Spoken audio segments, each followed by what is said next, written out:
y van a evidenciar que se utiliza constantemente. Lo más recomendable para todo este proceso es hacer las combinaciones de pruebas. En este caso, como hemos hablado en este webinar, la combinación del 16PF y el DIGS van a presentar muy buenos resultados. Hay que aclarar una cosa referente al DIGS y diferente al 16PF. Son pruebas psicométricas. Al hablar de pruebas psicométricas, hablamos de aspectos de confiabilidad y validez. En ese orden de ideas, también debemos tener en cuenta todo lo que es el proceso de confiabilidad. La confiabilidad, de manera general y una manera muy sintética de definirla, es que los constructos vayan a medir lo que tienen que medir. Y la validez que se evalúe a través del tiempo.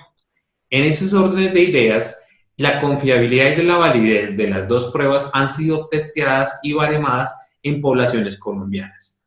Entonces, esto ya nos empieza a dar un gran apoyo, una gran ventaja frente a las poblaciones que vamos a utilizar. No lo olvides de manera general que el 16PF es una prueba que está compuesta para su aplicación de 40 minutos y el DIGS una prueba que está compuesta para su aplicación de 20 minutos. Esto significaría que nos va a dar un espacio de 1 hora aproximadamente para todo su proceso de aplicación. El 16PF de manera general posee 16 factores de personalidad, 5 dimensiones globales y 3 escalas de validez. ¿Qué significa esto? Que te va a dar a ti una información de 16 factores de personalidad, 5 dimensiones globales de manera general y 3 escalas de validez que también las vas a conocer como filtros de respuesta. Estos filtros de respuesta lo que van a buscar es verificar si la persona nos está mintiendo, está manipulando y demás. No hay que olvidar que en sectores organizacionales puede pasar que la gente nos llegue a mentir por la deseabilidad social, por querer un contrato o por diferentes situaciones que estemos evaluando.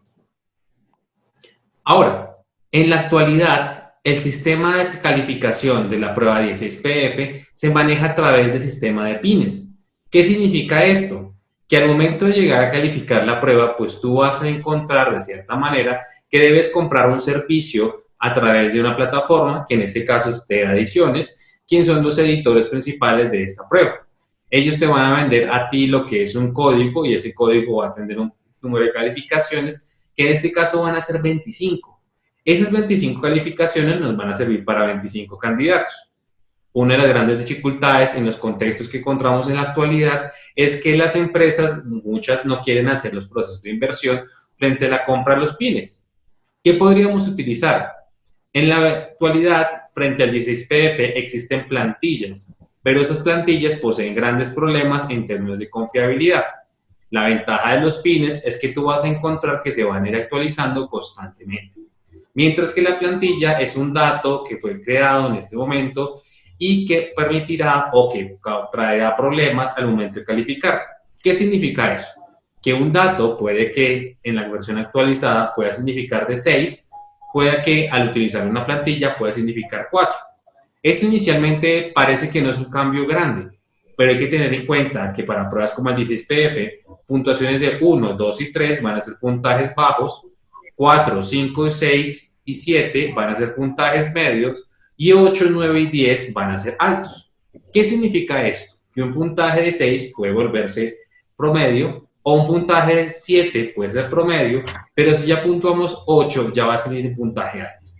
Lo más recomendable para todos estos procesos de aplicaciones de pruebas es que siempre lo vayas aterrizando a los contextos organizacionales. Un ejemplo que te puedo dar. Imaginemos el contexto de la afabilidad. Vamos a utilizar la afabilidad como uno de los parámetros para cargos comerciales, que es un tip que te puede dar. Dentro de esos parámetros comerciales vamos a también tener en cuenta características como la estabilidad emocional, que es otro de los factores que vas a encontrar en el 16PF. ¿Por qué esta relación es tan importante? Porque vamos a encontrar que las áreas comerciales son cargos que están bastante en carreras o en tareas que son inestables. ¿Qué significa? Que un mes pueden vender 10 productos, el otro mes pueden vender 2 y el tercer mes pueden vender 1. Y esto hace que la persona deba tener una alta tolerancia a la frustración y una buena estabilidad emocional. Al tener buena estabilidad emocional, pues vamos a encontrar también que vamos a encontrar una buena estabilidad laboral en todo el proceso. Ahora, hay que también tener en cuenta todo el proceso del DIGS. ¿Qué es lo que busca evaluar el DIGS? en todo este sentido. No lo olvidemos que el DICS va a ser una prueba que lo que va a buscar o quiere evaluar es todos los procesos de liderazgo. Pero no solo el liderazgo, sino también cómo nosotros lo manejamos, cómo lo proyectamos y cómo nos transformamos ante él. El DICS también se conoce como el inventario y discernimiento de personalidad, que está dividido en 4 factores. El factor D, que va a estar representándonos la letra de los aspectos de la dominancia, o también conocidos para algunos autores como la decisión o el aspecto dominante. Dentro de las características que va a estar conformado por el aspecto D, van a estar aspectos de características como los decisivos, los competitivos, los exigentes, los agresivos, los bruscos y los arrogantes. En el segundo factor, que es la letra I, van a estar relacionados los interactivos, que son personas que se describen como sociables, locuaces, vigorosos, persuasivos, descuidados y indiscretos. Ahora, vamos con el factor C, que va a estar relacionado a lo que se conoce antiguamente como los concienzudos, pero una revisión más contemporánea lleva a pensar que esto se puede conocer como los de caridad o los de cumplimiento. Dentro de las características, ¿cómo se definen a los C? Se definen como personas calmadas, cuidadosas, modestas, que pueden en algún momento ser irrencorosos, pueden ser inexpresivos en algunos casos y testarudos. Y para el factor C, S, que es la cuarta letra del DICS, hace referencia a precisos, lógicos, disciplinados, precisos, reservados, perfeccionistas y personas que son muy cerebrales. Cabe aclarar entonces que pruebas como el DICS, ¿cuál es el resultado idóneo? Hay que tener en cuenta lo siguiente, no van a haber resultados idóneos para el DICS, sino siempre tenemos que tener presente que vamos a evaluar qué cargo vamos a contratar. Teniendo en cuenta esas dos premisas, podemos evaluar lo siguiente. Hay empresas que necesitaremos mayor dominancia y personas con las características del factor D pueden ser un mejor perfil.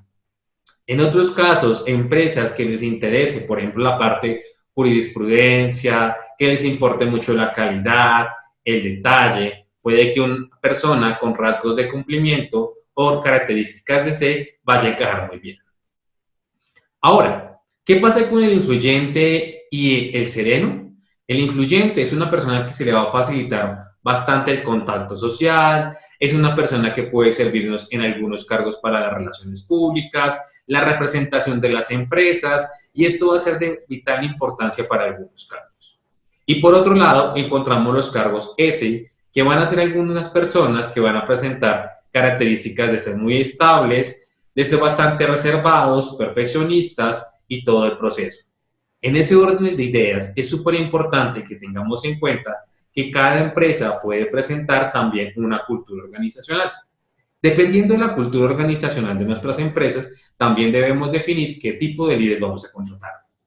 En la realidad, puedes encontrar que dentro de una empresa podemos encontrar líderes D, líderes I, líderes S o líderes C.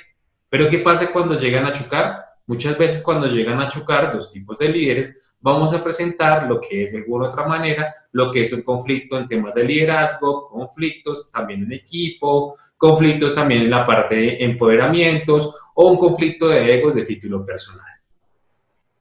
Hay que también empezar a definir un poco lo que son los factores del DICS y también encajarlos con las escalas del 16PF. Voy a darte una descripción general, te invito igualmente a que puedas revisar nuestros contenidos previos, que puedas revisar también nuestros contenidos dentro de los diplomados, actividades que vamos a encontrar activas durante cada mes, y también vamos a hablar un poco lo que es los factores. Vamos a hablar con el primer factor, la afabilidad. ¿Cómo se describe una persona afable? Una persona afable se describe como una persona que es cálida, generosa, una persona que de cierta manera intenta abrirse a los demás, una persona que de cierta manera está pendiente de otros. ¿Para qué cargos puede ser útil la afabilidad?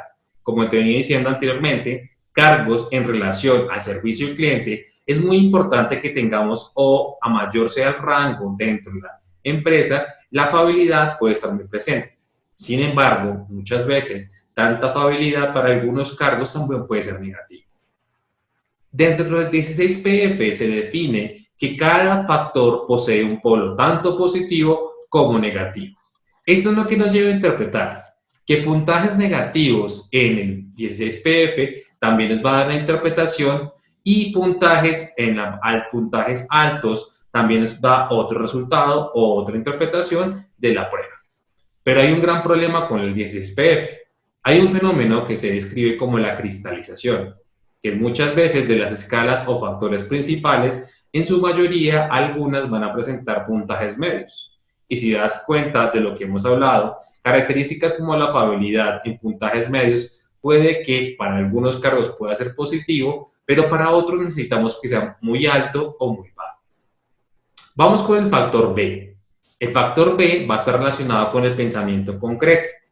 En ese orden de ideas, el pensamiento concreto también va a tener su aspecto positivo, que para algunos cargos operativos, un auxiliar de bodega, una persona que esté trabajando en aspectos básicos, no va a tener ninguna dificultad. Mientras que en sus puntajes altos vamos a estar refiriéndonos a un pensamiento concreto o abstracto. Ese pensamiento abstracto va a estar relacionado con la parte de planeación, pensamientos estratégicos, direccionamiento de proyectos. Esto significa que esta escala o este factor para cargos administrativos se recomienda que esté alto. El tercer factor, vamos a hacer referencia a la estabilidad emocional. Respecto a la estabilidad emocional, es importante tener en cuenta que a mayor puntaje, mayor estabilidad emocional de las personas, pero que esto puede verse afectado en algunos casos dependiendo de las situaciones que esté viviendo cada persona. ¿Qué significa esto? Podemos encontrar que un empleado acaba de pasar por un proceso personal, ejemplo, un duelo, y el momento de aplicar la prueba pueda salir negativo. Eso es importante aclarar frente a las pruebas psicométricas o proyectivas para los procesos de selección. Muchas veces pueden estar definidos del momento del aquí y el ahora. Es como una fotografía. Esa fotografía puede que en algún instante salga bien la persona, como la persona salga negativa. No podemos olvidar igualmente que las personas en teoría deben dar su mejor impresión, pero también te vas a dar cuenta que muchas veces en la selección podemos encontrar candidatos desafiantes, candidatos arrogantes, candidatos muy confiados, hasta el candidato que puede utilizar muchas veces la estrategia de presentarse como el más minorizado frente a los demás, como una estrategia de ganar tu control o ganar la empatía o ganar lo que es, entre comillas, un poco tu piedad para el proceso de selección. Vamos con el siguiente factor, que es conocida como la dominancia. En la dominancia va a estar relacionada a lo que es la dominancia, seguridad en sí misma, va a estar definido también en la obstinación. Este puntaje es recomendable que para cargos altos, preferiblemente esté hacia la alta. Sin embargo, este mismo factor en personas que vayan a trabajar en cargos operativos o bajo rangos de subordinación, que estén hacia la alta no puede ser tan favorable. Vamos con la animación. En la animación vamos a estar refiriéndonos a personas que son muy alegres, muy abiertas, muy espontáneas en todo este proceso, pero que de cierta manera al momento de presentar puntajes bajos van a ser muy serias, muy reprimidas y muy cuidadosas. Vamos a utilizarlo en un ejemplo práctico. Imaginemos que vamos a contratar a un abogado para responder un tipo de tutelas que llegan a una empresa. ¿Necesitará que el puntaje sea alto? No. Puede que en algunas ocasiones el puntaje esté bajo y eso nos puede ayudar para todo el proceso. Hay cargos donde necesitamos que sean personas muy tranquilas, muy serias, muy reprimidas y muy cuidadosas. Otro ejemplo que te puedo dar es en los sectores de seguridad. Sobre todo, por ejemplo, en la seguridad informática. Necesitamos personas que de cierta manera no divulguen la información porque esa información puede contener la información de muchos clientes y ser peligrosa que salga de una empresa. En la atención a las normas, vamos a hacer referencia a lo que es todo el cumplimiento de la orden. En ese orden de ideas, puntajes que estén altos van a ser personas muy cumplidoras, muy formales, muy pegados a la ley. Como hemos venido hablando anteriormente, para el cargo de un abogado, una persona que tenga que pegarse a las normas, como veníamos hablando, en la parte ya de un cargo como contador, esto puede ser recomendable. Sin embargo, podemos encontrar que en algunos cargos de creatividad por ejemplo, que son diseñadores o publicistas, puede que este puntaje salga negativo. Sin embargo, no lo olvides que es importante tener en cuenta los contextos de las personas. Antes de hablar un poco más de la atención a las normas, quiero hacer una salvedad sobre la animación. Se ha encontrado una muy buena correlación entre la escala de animación y los puntajes o el factor de D desde el DICS. Es decir, vamos a encontrar una correlación muy marcada en todo este proceso. En la escala de sensibilidad vamos a estar definiéndolo todo lo que es la persona que es emotiva, sensible, idealista, una persona que tiende a ser muy romántica en todo ese proceso, que puede facilitarnos las relaciones con los clientes, pero que para algunos otros sectores puede ser negativo. Te voy a dar un ejemplo. Imaginemos una persona que va a trabajar en servicio al cliente, sobre todo en departamentos de reclamación o PQRs. Si esta persona es muy emotiva, puede fácilmente dejarse influenciar o convencer por el cliente, trayendo de cierta manera lo que es pérdidas para la empresa, puede que de cierta manera se deje influenciar por el estado emocional de otras personas y al mismo tiempo afectar a otros. Sin embargo, para sectores, por ejemplo, como es la educación, en la parte infantil, hablamos de una profesora para un jardín escolar, preescolar y demás, puede que ese puntaje vaya a funcionar muy bien. En la escala de vigilancia, vamos a estar refiriéndonos a todo lo que es el componente de una persona suspicaz, vigilante, que puntajes muy altos tampoco se recomienda que estén muy altos para esta escala debido a que ese puntaje alto puede ser relacionado a ser demasiado desconfiados con las personas en su ambiente y además puede tener algunos rasgos que puede ser demasiado prevenido o muy precavido, que en una literatura lo puede llegar a mencionar como un poco paranoico. Esto, por ejemplo, en cargos donde sepamos que vamos a trabajar en servicio al cliente, en trabajo en equipo, que están muy altos los puntajes, tampoco es tan recomendable. En puntajes de la abstracción, vamos a encontrar que, por ejemplo, la abstracción va a estar referente a todo lo que es una persona práctica, realista, mientras que puntajes muy altos es una persona demasiado abstracta, es una persona que de cierta manera es demasiado idealista y esto también puede traer algún problema. En la escala de privacidad vamos a tener en cuenta lo que es que puntajes altos van a ser una persona calculadora, una persona que de cierta manera va a ser muy previsora, una persona que es muy discreta, es muy prevenida con lo que hace, pero de cierta manera no tiene una formalización muy correcta o digamos que de cierta manera no tiene relaciones sociales tan abiertas que en otros cargos. Hasta aquí hemos completado, por ejemplo, la séptima escala y la última escala, que es la aprensión en su primera parte, hace referencia a todo lo que es el componente emocional. Sin embargo, los puntajes aprensivos van a estar relacionados con personas inseguras, prevenidas, preocupadas en puntajes altos. Mientras que en puntajes bajos son personas abiertas, naturales, espontáneas. ¿Qué significa esto?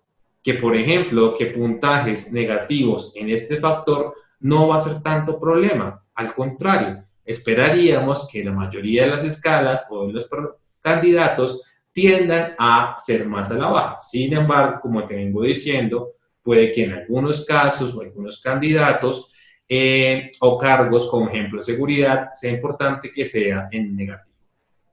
A partir de esta parte, Cattell, quien es el autor que determina esta prueba, recomendó o realizó una segunda fase de estudios, lo cual tú vas a conocer que en esta primera parte los vamos a conocer como los factores de cambio o las letras conocidas como las Q. Cuando puedas profundizar un poco más el tema, vamos a darnos cuenta, por ejemplo, que las primeras letras son denominadas con la letra del abecedario. Pero a partir de aquí son denominadas Q1, Q2, Q3 y Q4, en el cual el Q1 es relacionado a apertura, Q2 autosuficiencia, Q3 perfeccionismo y Q4 la atención. En ese orden de ideas, el Q1 en puntajes negativos va a ser una persona tradicional, conservadora, resistente al cambio. Un tip que te puedo llegar a ofrecer en la parte de selección es que el puntaje en Q negativo preferiblemente esté más a la alta, debido a que puntajes muy bajos van a presentar alta resistencia al cambio, actividades y demás. Para la parte organizacional se recomendaría que las personas puedan estar muy abiertas. Y en ese orden de ideas, personas que se han encontrado con relación con el DISC, se ha encontrado una alta fortaleza o una alta correlación con el factor C. Esto significaría que a pesar de que sean personas que van apuntadas a la calidad, como veníamos hablando anteriormente, puede que esta persona pueda ser un poco testaruda, resistente al cambio y demás. En ese orden de ideas también hay que tener en cuenta que los puntajes altos de Q1 es una persona que, como decíamos anteriormente o antónimamente, va a estar abierta a los cambios, a las solicitudes, a lo que llegue a solicitar. Y si te das cuenta, en la parte transversal de la selección, esperamos que cualquier candidato esté abierto a cualquier proceso de cambio. Al hablar de la autosuficiencia, vamos a hacer referencia a una persona que es autosuficiente, pero que puntajes muy altos puede ser una persona individualista, una persona que puede ser solitaria y que ciertamente a algunos cargos no es tan bueno. Ejemplo para cargos de liderazgo. En cargos de liderazgo esperamos que aunque el líder tenga un grado de individualidad en su toma de decisiones, también vayamos pensando en el grupo de trabajo. El perfeccionismo, vamos a tenernos en cuenta todo lo que es la parte de la flexibilidad, la parte de la tolerancia de las fallas, que son puntajes bajos. Mientras que puntajes altos vamos a mostrarnos una persona organizada, una persona disciplinada, una persona que tiende a el perfeccionismo, que esto va a jugar un papel muy importante en todo este proceso. Y como último factor vamos con el Q4, que en esta primera instancia, hasta aquí habríamos logrado los primeros 16 factores de personalidad o factores principales. En Q4 hacia la baja nos va a mostrar una esencia de tensión, una persona que puede ser nerviosa, que puede ser muy relajada y que puede ser paciente. Puntajes altos son personas tensas, enérgicas, impacientes, que de cierta manera pueden ser intranquilas. Pero tú me puedes preguntar, ¿acaso eso puede ser malo? Yo te puedo responder, tal vez sí para algunos casos. Ten en cuenta que la atención va a estar relacionada en estos casos con la ansiedad. Y la ansiedad va a hacer, por ejemplo, que la persona se movilice más. Una de las mayores quejas que podemos presentar con la generación millennials es que son personas demasiado relajadas y en algunos casos puede que puedan llegar tarde a su jornada laboral sin impactar. Cuando tenemos una generación un poco más antigua, los millennials, vamos a darnos cuenta que la cultura de el llegar temprano es muy importante. Algunas empresas son todavía un poco antiguas en relación a sus culturas o sus filosofías, y lo cual la puntualidad es muy importante. Al igual que también existen profesiones donde necesitamos que las personas presenten muy buena puntualidad. La ansiedad en estos casos activaría para que los procesos se puedan dar. Podemos hacerlo un poco más sencillo con otro cargo. Imaginemos un auxiliar de mensajería con moto. Esperamos que en primera instancia que entreguemos la documentación, la persona pueda lograr toda la documentación, entregarla, radicarla en todo ese proceso. Sin embargo, puntajes muy altos ya lo harían demasiado ansioso. Por ende, que puntajes en esta escala que estén en promedio sería un buen resultado.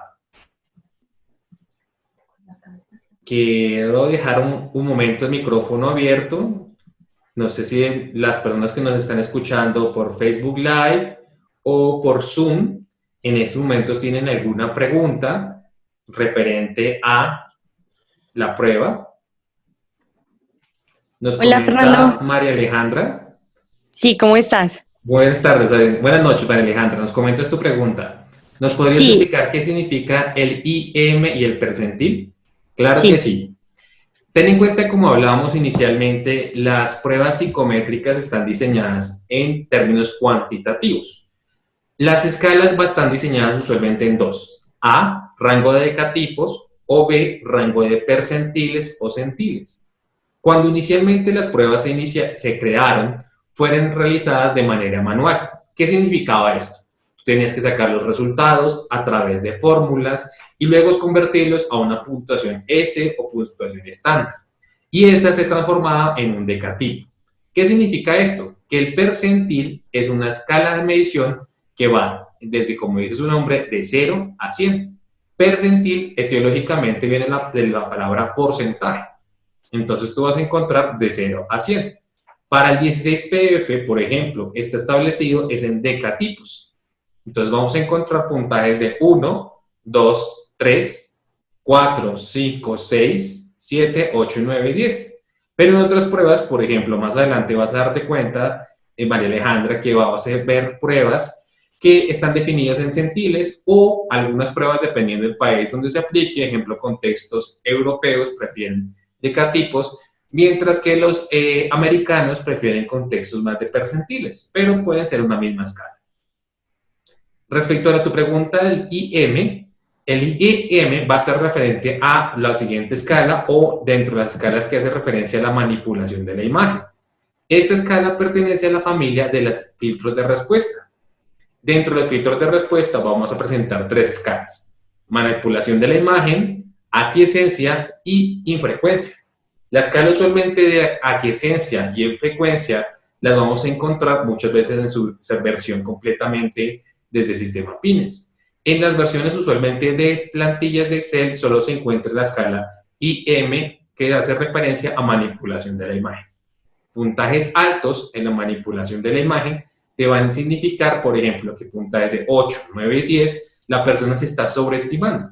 Es decir, la persona confía demasiado en sus capacidades, está eliminando sus debilidades del yo, es una persona que considera que todo lo hace bien, pero, bueno, insisto, es demasiado confiada en el mismo. Ahora, puntajes bajos pueden estar relacionados a que la persona, de cierta manera, se está subestimando. Entonces, tenemos la persona que subestima sus capacidades, subestima sus resultados y demás.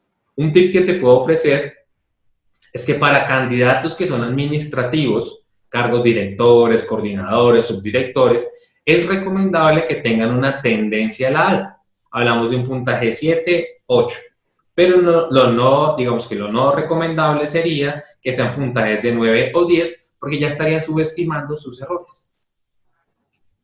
María Alejandra, contesté tu pregunta. No sé si te queda alguna pregunta más que te pueda ayudar. Súper bien, muchísimas gracias, Fernando. Ok, no sé si alguna persona de las que nos están escuchando por el Facebook Live o por Zoom, no sé si tienen alguna pregunta referente al 16PF. No, bueno. Vamos a ir finalizando nuestro webinar del día de hoy, aclarando un poco qué se puede hacer, cómo se trabaja con el DICS y qué fortalezas además tiene el DICS en todo este proceso. El DICS, además de hablar de temas de liderazgos, de qué características los compone, también nos va a dar información sobre cómo van a trabajar en equipo. Teniendo en cuenta, por ejemplo, que los factores D son muy dominantes, se recomendaría que para la retroalimentación de estos factores, de estas personas, se tienda a hacer de manera más directa. Ahora, en los factores I, lo que se llega a recomendar es que sean las personas, aunque no sean tan directas como los D, sean en ambientes más tranquilos, donde quede todo por escrito, debido a que estas personas son un poco dispersas. Y con los factores C, estas personas son muy de calidad. Por ende, es muy importante que tú te garantices de que estás cumpliendo un requerimiento para poder exigir. Y con los S, hay que tener un poco de paciencia porque son unos factores que usualmente su proceso de cambio es un poco lento. En ese orden de ideas, esto significaría que las personas son bastante resistentes, pueden ser pasivos. Si queremos cambiar un formato o una cultura, cuando no son líderes, ellos de cierta manera colocan resistencia. Y eso nos va a traer un problema, dificultades a todo el proceso de el tema del liderazgo, de cómo interactúa, pero también cuando son parte de un equipo y demás. Muchas veces tenemos muy buenos candidatos que están trabajando dentro de una empresa, pero también queremos potencializarlos o queremos ver inicialmente unas fases de formación antes de ser líderes. Y conocer esta información nos va a permitir también dar buenos resultados. ¿Qué ventajas y desventajas poseen las pruebas psicométricas? La gran ventaja son instrumentos que en su mayoría están validados, pero presentan la dificultad que no evalúa la parte de las dinámicas de las personas. No podemos ver exactamente el liderazgo de una persona totalmente reflejado a través de una prueba. Eso puede ser los aspectos negativos. Lo bueno es que a pesar de que las empresas inicialmente consideren que pueden ser un poco costosas, las pruebas nos van a poder garantizar, confiabilizar y estandarizar lo que son procesos de selección, ahorrándonos tiempo. Te hago la reflexión de cuánto puede costar una empresa un proceso de rotación dentro de una empresa que hayan altos cargos o una rotación frecuente. Ahora, ¿es posible realizar las combinaciones de pruebas? Sí. ¿Es posible llegar a combinar varias pruebas de orden psicométrico o llegar a combinarlas con órdenes proyectivos? Sí es posible. Mi invitación es que más allá de utilizar una prueba es que te invites, te hagas el reto de aplicar una combinación de diferentes pruebas para todo el proceso. Y además de, en este sentido, vamos a también poder garantizar una mejor información para la entrevista y poder evaluar de manera mucho más dinámica, mucho más práctica a las personas durante el proceso de selección.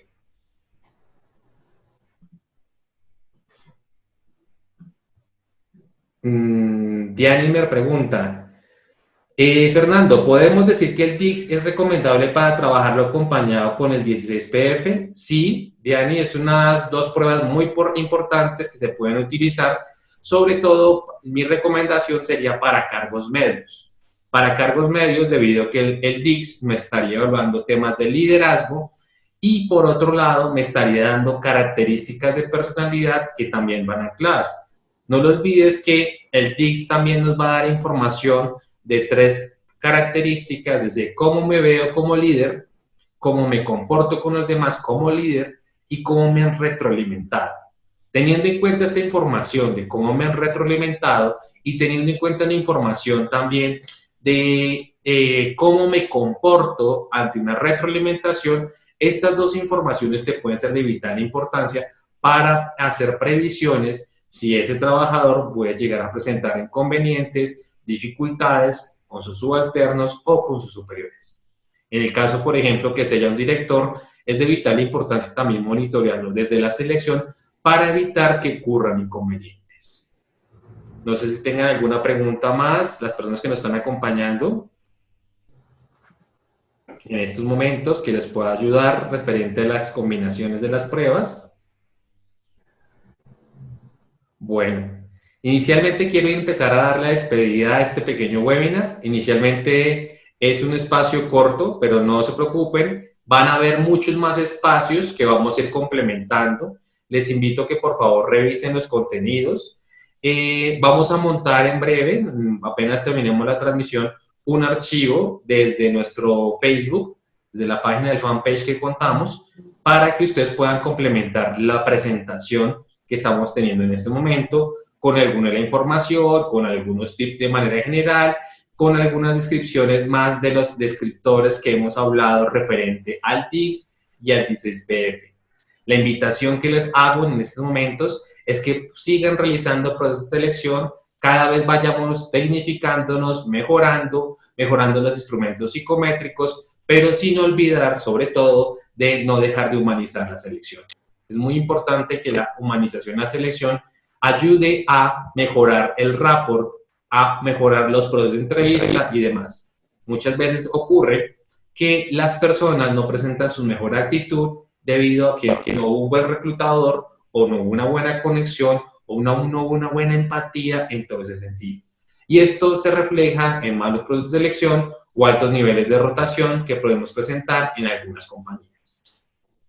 Les agradezco nuevamente muchísimo a todas las personas que nos acompañaron por Zoom y las personas que nos están acompañando por Facebook Live en estos momentos.